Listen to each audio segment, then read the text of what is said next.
Hi everyone, welcome back to my UGC NET Criminology lecture series. Today's topic is transnational crime. Kindly go through the link given in the comment below and answer the practice questions related to this topic. Now imagine a crime planned in one country, executed in another, and profits hidden in a third, making it almost impossible to trace. This is not fiction, this is the reality of transnational crime. From drug cartels operating across continents to cybercriminals sitting behind anonymous screens targeting victims worldwide, crime today has gone global.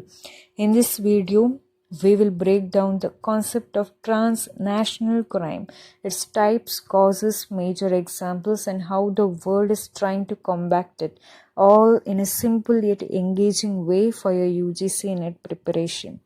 Transnational crime refers to criminal activities that cross national borders, either in their planning, execution, or impact. Unlike traditional crimes that are confined within one country, these crimes involve multiple countries, making investigation and prosecution extremely complex.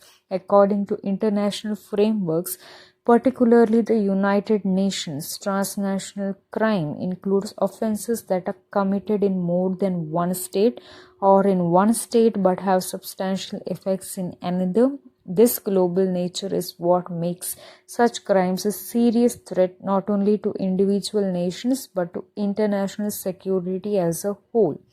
One of the most defining features of transnational crime is its organized nature. These crimes are often carried out by well-structured networks or syndicates that operate like multinational corporations. They use advanced technology, exploit legal loopholes, and adapt quickly to enforcement strategies.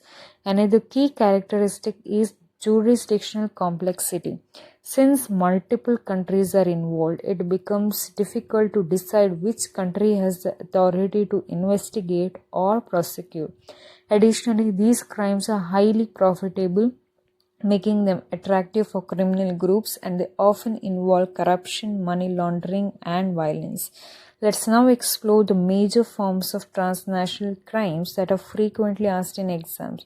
Drug trafficking is one of the most prominent forms, where illegal drugs like cocaine, heroin, and synthetic substances are produced in one region and transported across borders for distribution. Human trafficking is another major concern, involving illegal movement of people for purposes like forced labor, sexual exploitation, or organ trade. Arms trafficking involves the illegal trade of weapons, often fueling conflicts and terrorism.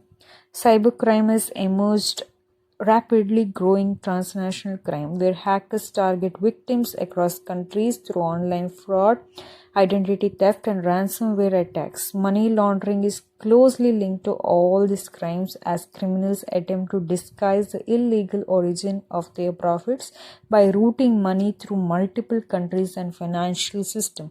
Additionally, environmental crimes such as illegal wildlife trade, deforestation, and dumping of hazardous waste are also increasingly transnational in nature. But why has transnational crime grown so rapidly? One of the primary reasons is globalization. While globalization has connected the world economically and socially, it has also provided opportunities for criminals to expand their operations beyond borders. Technological advancements, especially the internet and digital communication, have made it easier for criminals to coordinate internationally. Another major cause is economic disparity. Criminal networks often exploit poorer regions for resources or labor while operating from more developed regions. Weak law enforcement and corruption in some countries further facilitate these crimes. Also, differences in legal systems and lack of international cooperation create loopholes that criminals take advantage of. To understand this better, consider international drug cartels operating between Latin America, North America, and Europe. These networks cultivate drugs in one country, process them in another, and distribute them globally. Similarly, cybercrime groups based in one part of the world have been responsible for hacking financial institutions across multiple countries, causing billions in losses. Human trafficking networks often recruit victims from economically weaker regions and transport them to wealthier countries under false promises, trapping them in exploitation. These examples clearly show how transnational crime is not limited by geography, it is truly global.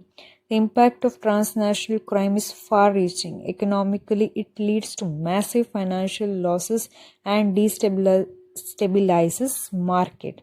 Socially, it causes harm, suffering, exploitation, and insecurity.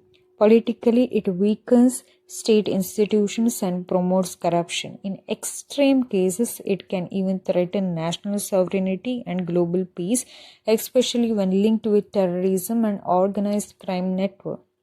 Given its global nature, transnational crime requires international cooperation. Organizations like the United Nations have introduced conventions such as the UN Convention Against Transnational Organized Crime, which provides a framework for countries to collaborate in tackling these crimes.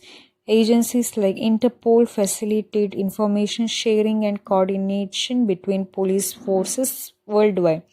Countries are also strengthening their laws, improving border controls, and using advanced technologies like AI and data analytics to detect criminal activities. However, challenges still remain due to differences in legal systems, a lack of resources, and political barriers.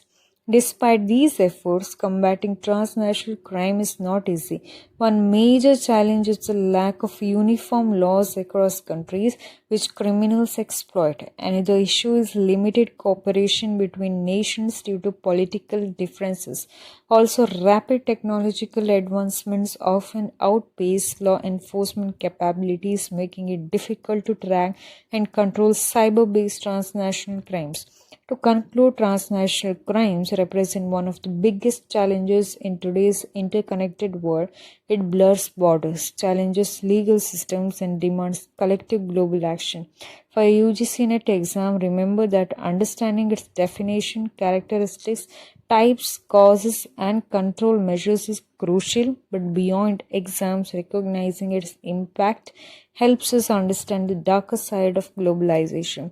So the next time you hear about a cyber fraud, drug seizure, or trafficking case, remember it might just be a part of a much larger global network. If you found this explanation helpful, make sure to like, share, and subscribe for more UGC NET Criminology content, and tell me in the comments which topic should I cover next.